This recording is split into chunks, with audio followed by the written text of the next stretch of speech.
이슈 칼럼 이어갑니다. 오늘은 SPM 김형진 대표와 함께합니다. 대표님 안녕하세요. 네, 안녕하십니까? 네, 우리 시장도 역시나 뭐 3분기 실적인데 실적 시즌 좀 실종된 것 같고요. 미국 쪽을 좀 봐야 되는데 미국은 한창이잖아요. 근데 잘 나가다가 어제 좀 안 좋게 소식들이 좀 나오는 것 같더라고요. 어때요? 조정이 그래서 나왔다는 얘기도 있던데. 예, 삐끗하는 그런 모습인데 너무 예, 이렇게 걱정할 필요는 없지 않을까라는 생각으로 먼저 말씀을 드리고 시작하겠습니다. 선방을 하고 있었죠. 한국이나 미국이나 모두 다 기업 실적 괜찮게 흘러오고 있었는데 사실 뭐 한국은 IT 기업 몇 개만 한 거지만요.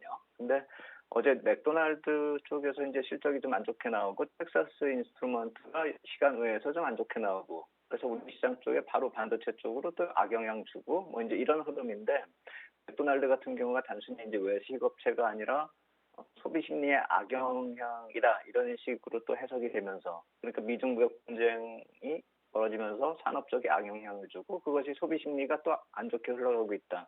이제 이렇게 해석이 돼버렸는데 항상 거론되는 그 리세션 그 얘기가 또 이제 기업 실적으로 인해 가지고 가능성이 부각이 된 그런 모습이었죠. 그래서 경기 소비재 ETF 흐름을 한번 보면서 점검을 할 필요가 있지 않을까. 그래서 제가 오늘 경기 소비재 ETF하고 다우지수 그리고 어제 문제를 만든 맥도날드 이 세 가지 흐름을 수익률을 한번 비교해 보면서 한번 말씀을 드리도록 하겠습니다.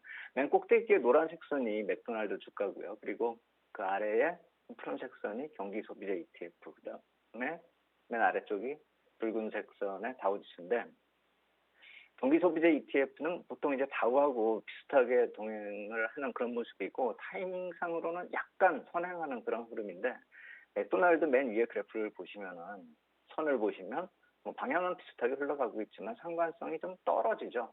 그래서 왜 그럴까 이렇게 좀 따져본다면은 경기 소비재 ETF가 보유 종목이 그러니까 편입 종목이 65개 기업인데 상위 10종목이 편입 비중이 64.47%입니다. 그래서 그 10개 종목 중에서 주요 기업을 살펴보면 아마존이 21.85%, 그리고 홈데포가 11.21%, 그리고 세 번째가 이제 맥도날드인데 6.81% 정도 됩니다. 그것이 지난 주말 정도께의 편입 비중이거든요. 그리고 나이키, 스타벅스, 타겟, GM 같은 그런 기업들이 편입되어 있고요. 그래서 맥도날드 같은 경우 7% 같이 안 되는 것이고 그렇기 때문에 이를 두고 어떤 사안을 단정적으로 평가하기에는 아직 좀 이르다 이렇게 판단이 되고 특히나 제가 표시를 한 붉은색 박스권을 보시면은 2분기에 맥도날드 같은 경우가 중국 시장에서 선전하면서 실적을요. 그래서 실적이 좋게 나오면서 독보적인 상승을 저때 보였죠.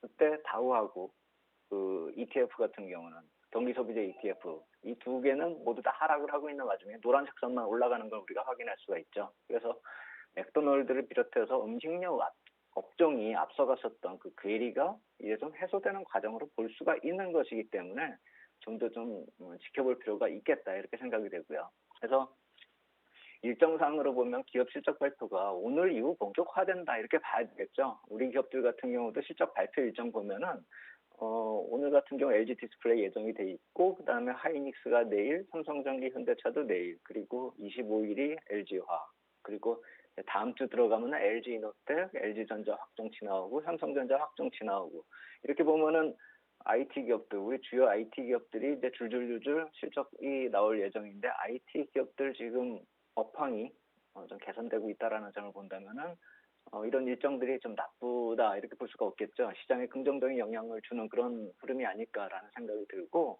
더 관심 가는 것들은 이제 미국의 주요 기업들 실적 발표인데 오늘 같은 경우가 이제 마이크로소프트 그냥 본격적으로 시작되는 게 오늘이다 이렇게 보시면 될 것 같습니다. 그리고 자일링스 그리고 내일 같은 경우 아마존, 비자 그리고 또 인텔이 예정돼 있죠. 그리고 다음 주 같은 경우는 구글, AMD, 애플 그다음에 페이스북도 또 있고요. 스타벅스도 있고요. 그리고 괜찮은 흐름을 보이고 있는 월마트 같은 경우는 좀 늦습니다. 11월 초, 그러니까 다다음 주가 되겠고 디즈니 같은 경우도 그때 11월 초인데 우리가 그러니까 왜 지금부터 이제 실적이 발표되는 게 본격적이냐 이 말씀을 왜 드리냐면은 시가총액 1, 2, 3, 4위가 미국은 아직 실적 공개를 안 한 거죠. 그러니까 오늘부터 다음 주 수요일까지가 시가총액 상위 종목들이 나온다는 점 그리고 전 세계적으로 글로벌 IT 기업들이 실적이 좋았기 때문에 IT 기업들이 우리나라뿐만이 아니라 미국 쪽에서도 실적 발표를 한다는 점에서 보면은 기업 실적 발표가 악영향을 주는 것은 뭐 오늘 정도까지 이렇게 일과성 요인으로 봐야 되는 게 아닐까. 내일부터는 다시 좀 괜찮은 영향을 주지 않을까. 왜냐하면은 미국 기업의 20% 정도가 지금 기업 실적 발표를 했는데 그 중에서 한 80%가 예상치를 상회한다라고 이 CNBC 쪽에서 집계를 하고 있거든요. 그렇다면은 앞으로도 이런 비중 비율 정도는 유지되지 않을까 이렇게 볼 수가 있겠고, 어제 맥도날드 때문에 소비 심리 위축이다 이렇게 해서 화들짝 좀 놀라는 그런 모습이었지만 잘 살펴보면 후행적인 해석이고 본론은 오늘부터 시작이다. 너무 위축될 필요는 없겠다. 이렇게 말씀을 드리겠습니다. 네, 그리고 국내 시장도 여쭤봐야 될 것 같은데 또 2100선에서 막힙니다. 2090선까지는 터치를 하는데 지겹다 할 정도로 2100 박스권이 어렵거든요. 이거 어떻게 봐야 됩니까? 예, 그래서 이제 그런 흐름이 올해 제대로 된 상승을 따져보면 1, 2월 달 그 초에 한번 이제 상승을 보였고, 8월부터 시작된 이번 상승, 이렇게 두 차례 정도 올해 상승기가 있었다. 이렇게 볼 수가 있겠는데, 1월 상승하고 비교가 될 수 있는 게 상승의 폭하고 상승 기간이 아주 유사하기 때문이기도 한데, 그래서 또 이제 1월처럼 상승이 어느 정도 나온 다음에 폭락이 나오는 게 아닌가, 2100에서 계속 막히니까 불안하기도 하고, 또 그러한 모습으로 이어지는 게 아닌가, 이렇게 생각들도 되는데, 그 당시의 모습하고 지금의 모습이 좀 비슷하기는 하지만 상승 배경을 따져봤을 때 경기하고 반도체 업황이 저점 만들고 턴어라운드를 할 것이라는 그 기대감하고 무역 분쟁 해소 기대감, 이것이 같은 점으로 볼 수는 있겠지만 그거보다 더 중요한 다른 또 포인트, 다른 그때와 지금이 좀 다른 것을 어떤 게 다른 것인가, 이걸 좀 찾아볼 필요가 있다라고 생각이 되는데, 1월에는 기대감뿐이었지만 사실 이번에는 3분기 이후에 기업 실적 턴어라운드가 점차 가시화되고 있다. 이 점을 좀 봐야 될 것 같고요. 그리고 1월은 어닝 쇼크가 시작되던 그때지만 이제는 세 번째지 않습니까? 그러니까 사실 어느 정도 우리가 익숙해져 있는 상황이고 주가에도 많이 반영이 됐다. 이렇게 보셔야 되겠죠. 그리고 글로벌 반도체 업종하고 더불어서 금융업종의 강세 흐름이 지금 나타나고 있는 점, 이것도 좀 봐야 될 것 같습니다. 그러니까 경기 둔화가 리세션으로 이어지지 않을 것으로 기대할 수 있는 시그널 중에 하나다 이렇게 볼 수가 있는데, 반도체 업종을 그냥 경기 흐름의 연장선으로 이렇게 볼 수가 있다라고 한다면은 리세션의 시그널은 금융업종 흐름에서 읽을 수가 있다라고 생각이 되죠. 불황 같은 경우가 보통 기업하고 가계의 금융 부분이 불안해지고 그게 금융업종으로 이어지고 그게 부실로 이제 나타나게 되는데, 미국 금융업종 같은 경우가 신고가 흐름이고 우리 쪽도 최근에 강한 반등이 나오고 있는 그런 모습을 감안한다면 리세션보다는 경기 저점에서 나오는 반등 가능성을 오히려 더 크게 봐야 되지 않을까, 이런 생각이 들고, 이러한 그 기업 실적하고 기업 실적이 의미하는 그 경제 흐름의 시그널을 감안한다면 1월에 나타났었던 반등 이후에 폭락이 아니라 이번에는 반전의 가능성이 나타나지 않을까, 그러니까 상승을 추가적으로 만들면서 본격적인 반전이 나타날 가능성도 한번 생각을 해봐야 된다는 것이죠. 왜냐하면 또 한 가지가 있습니다. 이 11월 이후부터는 이번 실적을 근거로 해서 내년 장세 전망이 구체화되면서 주가에 반영이 되기 시작할 것입니다. 그렇다라고 본다면은 업종이나 종목별 변화가 본격화될 것이고, 그렇다라고 봤을 때 반전이 지금 당장 나타나지 않더라도 이 턴어라운드와 바닥이 확인된다면 주가는 먼저 선행하기 때문에 11월 이후부터는 주가가 본격적으로 움직일 가능성도 생각을 해봐야 된다는 것이죠. 그래서 이번 실적 시즌에 나타나는 그 기업 실적의 반전이 반도체 이외에 다른 업종으로 좀 확산되는지, 이건 우리가 좀 체크를 해야 되겠는데, 그럴 가능성이 점차 커지고 있다는 점, 그리고 미국 쪽은 이미 그러한 모습들이 나타나고 있다는 점, 그래서 그것이 우리 쪽으로 또 훈풍으로 이어질 가능성도 커지고 있다는 점 놓치면 안 되겠다, 이렇게 말씀을 드리겠습니다.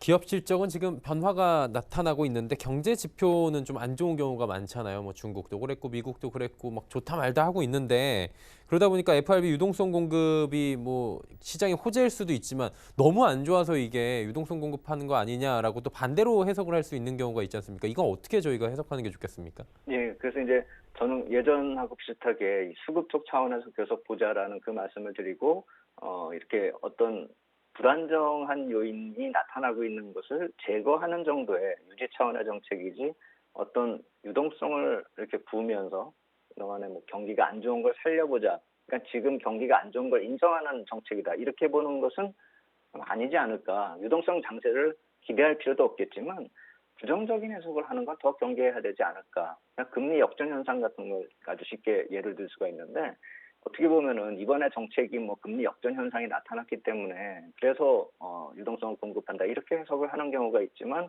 사실 그거는 약간 좀 어폐가 있는 것이 금리 역전 현상이 나타나가지고 유동성 공급을 하는 그런 걸 한다면 조작이 되는 것이죠. 그래서 그런 식으로 공개적으로 나타내는 그런 조작이 있을 것은 좀 말이 안 되지 않는가 이렇게 생각이 들고 금리 역전 현상에 대한 그런 우려감 같은 것을 한번 표로 한번 제가 만들어봤습니다. 10년물하고 1년물 국채 수익률을 비교한 건데 제가 이 수익률 그 역전 현상이 나타날 때마다 그 시기에 붉은색 타원으로 제가 표시를 했습니다. 올해 나타났었던 그런 현상들요. 그래서 오른쪽 끝 흐름 쪽으로 가면은 단기 유동성 공급을 하면서 이제 10년을 위해서 이렇게 유지가 되고 있는 붉은색 선이 쭉 빠르게 빠져나오면서 아래로 떨어져 내려왔고 오히려 푸른색 선의 10년물 국채는 움직이지 않고 있는 점을 우리가 볼 수가 있죠. 그리고 단기 금리가 이렇게 툭툭 떨어지고 빠르게 떨어지는 그런 모습이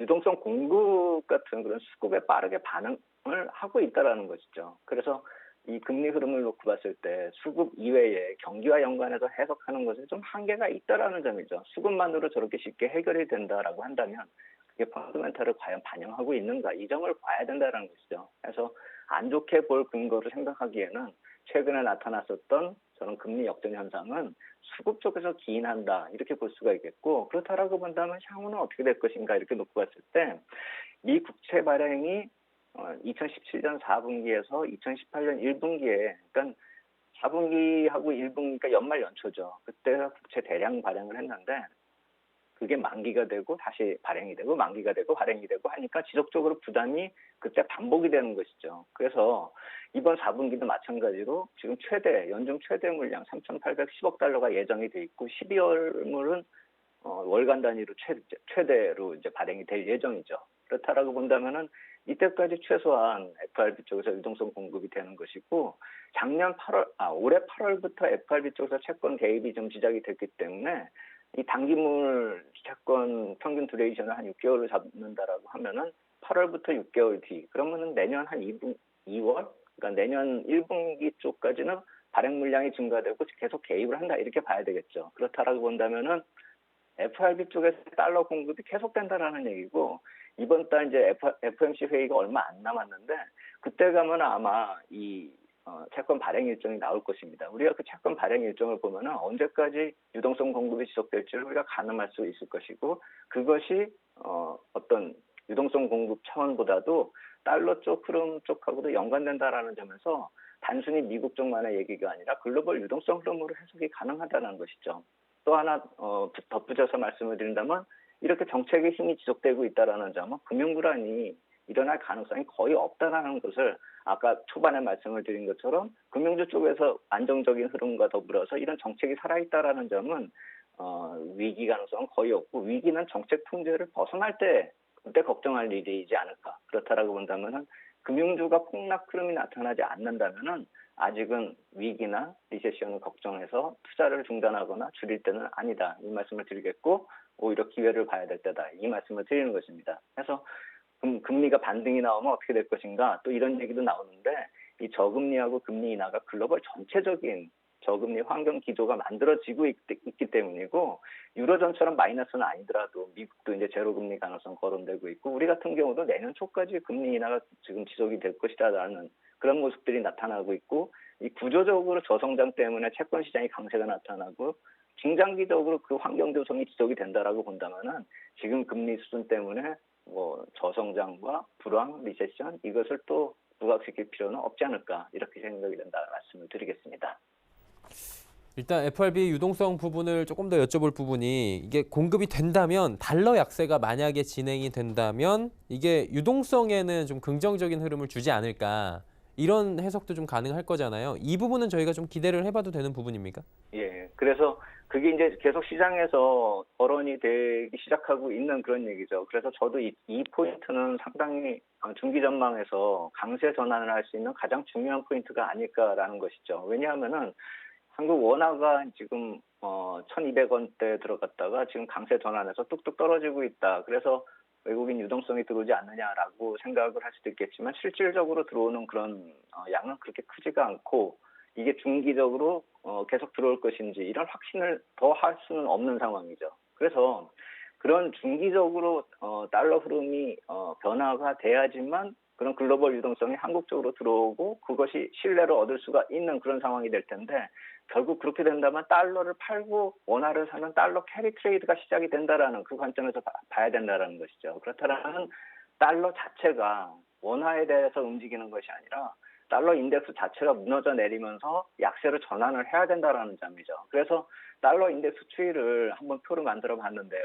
이게 단기적으로 우리가 좀 빠르게 내려와서 뭐 유로존하고 연관이 돼서 좀 빠르게 내려오는 그런 흐름이 나타나서 좀 추세가 붕괴된 것이 아니냐 이런 얘기도 나오고 있지만 주봉상으로 제가 표시를 해보니까 달러 인덱스 추이는 아직도 상승 밴드 내에 들어있다라는 것이죠. 그래서 이것이 계속 유지가 된다라고 한다면은 글로벌 유동성이 한국 쪽으로 그럴 가능성, 그러니까 이머징 마켓 쪽으로 돌 가능성이 별로 없다라는 것이죠. 하지만 아까 말씀을 드렸듯이 달러가 공급되는 양이 내년 2월까지 그리고 최대양이 12월부터 시작이 돼서 공급이 된다라고 한다면은 저 모습이 하락 추세로 반전할 가능성이 커진다.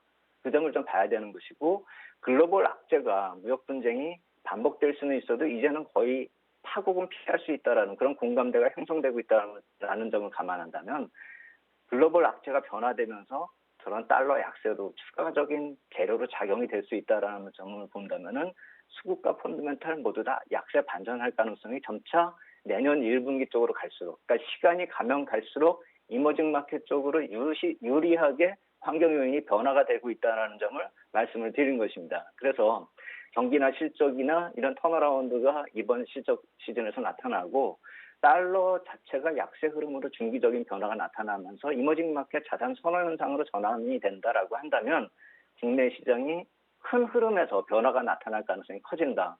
그래서 이번 3분기 실적 시즌에서 주요하게 봐야 될 점은 실적 시즌에 바닥을 만들면서 턴하는 그런 업종과 기업들이 어떤 기업들인가, 그게 향후에 이러한 환경 요인이 변화될 경우에 주도 업종과 주도 기업이 될 가능성이 크다라는 점, 그 점을 찾는 것이 이번 실적 시즌의 주요 포인트이겠다, 이렇게 말씀을 드리겠습니다. 네, 알겠습니다. 오늘 말씀은 여기까지 듣도록 하겠습니다. 고맙습니다. 감사합니다.